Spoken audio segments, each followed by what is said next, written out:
সুপ্রিয় দর্শক আসসালামু আলাইকুম, কেমন আছেন আপনারা? নিশ্চয়ই ভালো আছেন। আজকের ভিডিওতে আপনাদের সবাইকে স্বাগত জানাচ্ছি।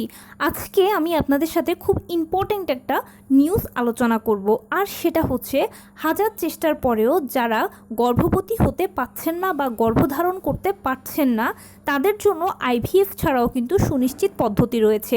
চলুন জেনে নেওয়া যাক সেগুলো কি কি।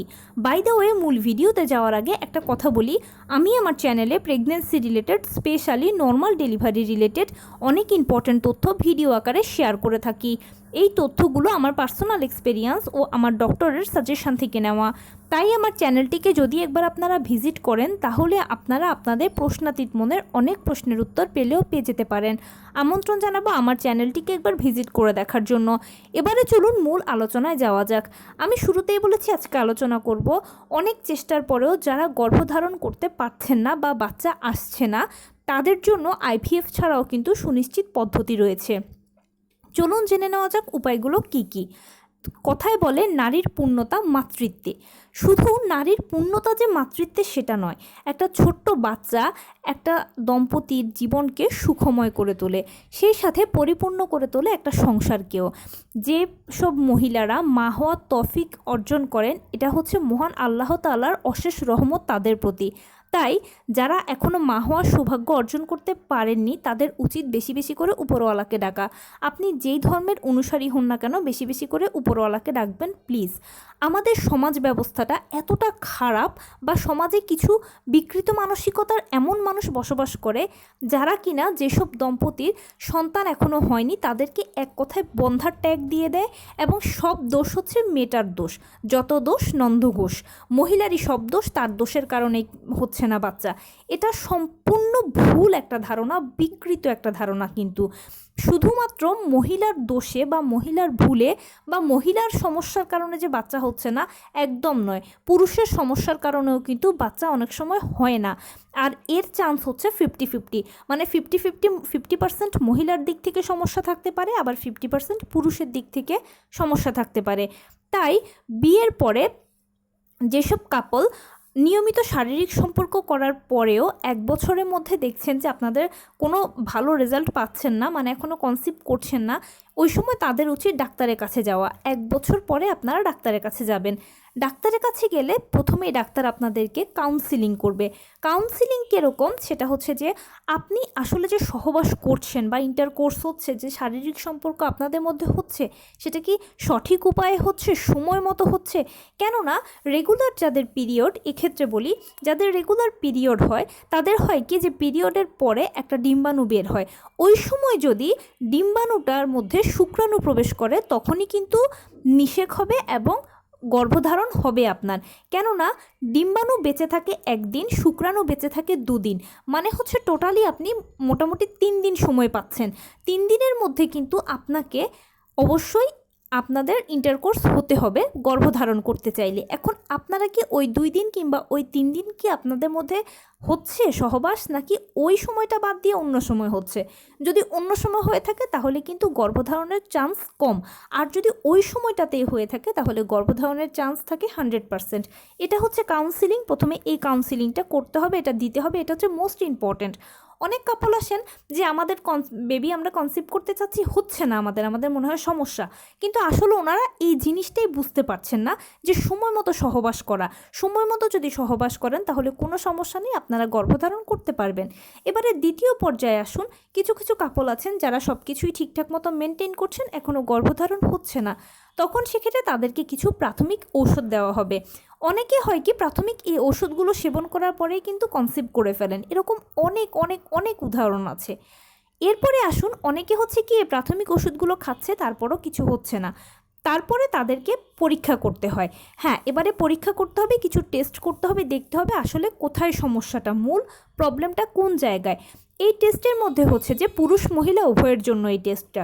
এর মধ্যে প্রথমে থাকে ব্লাড টেস্ট, কিছু হরমোন টেস্ট, পুরুষের বীর্য টেস্ট, মানে হচ্ছে তার যে শুক্রাণুটা, এই শুক্রাণুটা কি ঠিকঠাক আছে কিনা, ভালো আছে কিনা। অনেক সময় শুক্রাণু দুর্বল হয়, দুর্বল শুক্রাণু দিয়ে কিন্তু সঠিকভাবে বাচ্চা উৎপাদন সম্ভব নয়। তাই শুক্রাণু দুর্বল কিনা নাকি শুক্রাণুর গুণগত মান ভালো নয় সেগুলো চেক করা হয়। আর সেই সাথে মহিলার আল্ট্রাসোনোগ্রাম করে দেখা হয় তার জরায়ু ঠিক আছে কিনা, ফিলিপিনাল টিউব ঠিক আছে কিনা, জরায়ুর মধ্যে যে ডিম্বাণু সেটা ঠিকঠাক মতো আছে কিনা, ডিম্বাণুর সংখ্যা কম না বেশি, এবং সেই সাথে তার ডিম্বাণুর গুণগত মান কীরকম, ডিমটা কি উন্নত মানের ডিম ছাড়াও কিন্তু আবার কনসিভ করাটা কঠিন হয়ে যাবে, সেই জন্য সব কিছু চেক করে দেখা হয়।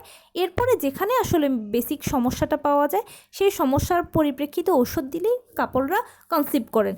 এর মধ্যেও যদি অনেকে কনসিভ না করেন তখন হয়তো আবার একটু চেষ্টা করা হয় অন্য ওষুধ দিয়ে।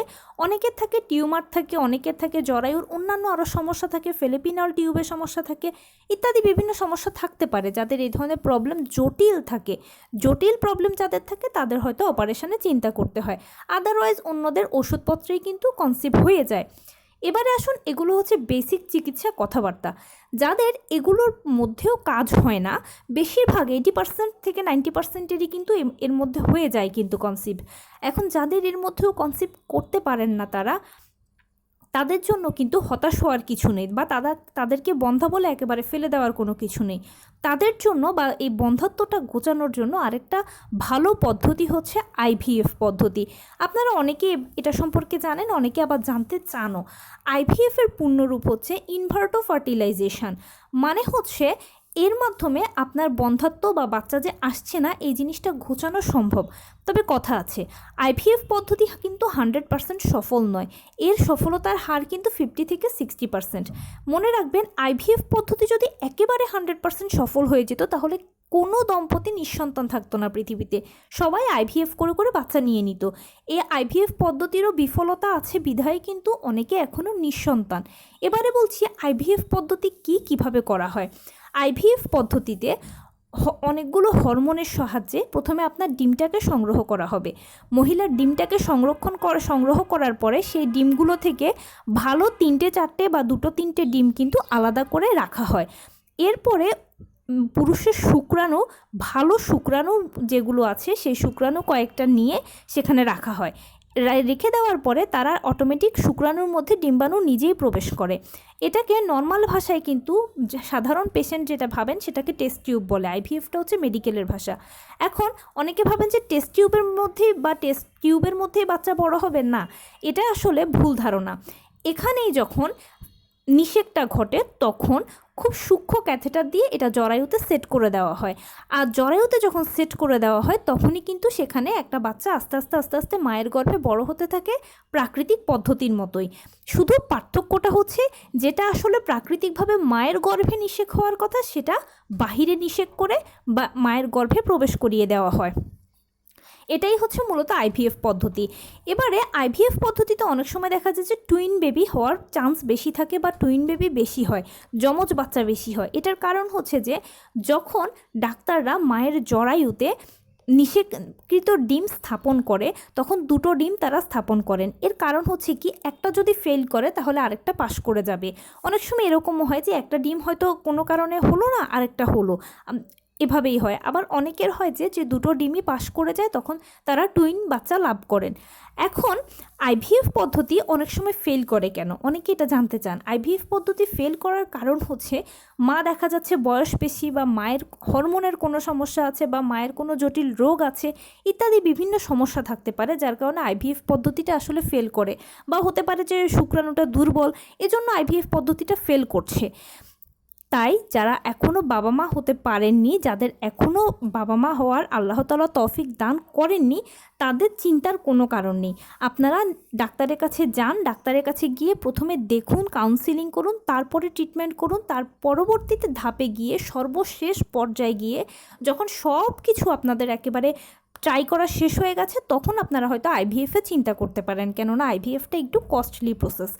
আর আইভিএফ যদি আরও করার প্রয়োজন হয় তখন সেক্ষেত্রে অবশ্যই আপনারা চেষ্টা করবেন যে ভালো কোনো আইভিএফ সেন্টারে গিয়ে আইভিএফ করাতে, কেননা এখন ছাতার মতো নাম সর্বস্ব অনেক আইভিএফ সেন্টার বেরিয়ে গেছে। এর দ্বারা কিন্তু আপনি অন্য রোগে আক্রান্ত হতে পারেন, ক্ষতিগ্রস্ত হতে পারেন। তাই প্লিজ ভালো কোনো আইভিএফ সেন্টারে গিয়ে আইভিএফ করাবেন যদি প্রয়োজন হয়। তবে আইভিএফ পদ্ধতি কিন্তু সবার পরে চিন্তা করা হয়, এটা একেবারে সর্বশেষের দিকে চিন্তা করা হয়। তার আগে কিন্তু অনেকগুলো ধাপ যদি ওভারকাম করতে পারেন ইনশাল্লাহ, তাহলে হয়তো দেখবেন যে এর আগে আপনারা গর্ভধারণের সুযোগ পাবেন। তো এই ছিল আজকের ভিডিও। কেমন লাগলো বলুন। যদি ভালো লেগে থাকে ও হেল্পফুল হয়ে থাকে তাহলে প্লিজ লাইক কমেন্ট শেয়ার করতে একদম ভুলবেন না। আর সেই সাথে আমার চ্যানেলটিকে সাবস্ক্রাইব করার বিনীত অনুরোধ রইল। পাশে থাকা বেল আইকনটি ক্লিক করে দেবেন যেন আমি ভিডিও আপলোড করার সাথে সাথে আপনারা নোটিফিকেশান পেয়ে যান। যদি কোনো প্রশ্ন থাকে কমেন্টসে জানাবেন, আমি রিপ্লাই দেবো। প্লাস যদি কোনো পরামর্শ থাকে যে কোন বিষয়ের উপরে ভিডিও বানালে আপনারা উপকৃত হবেন সেটাও জানাবেন।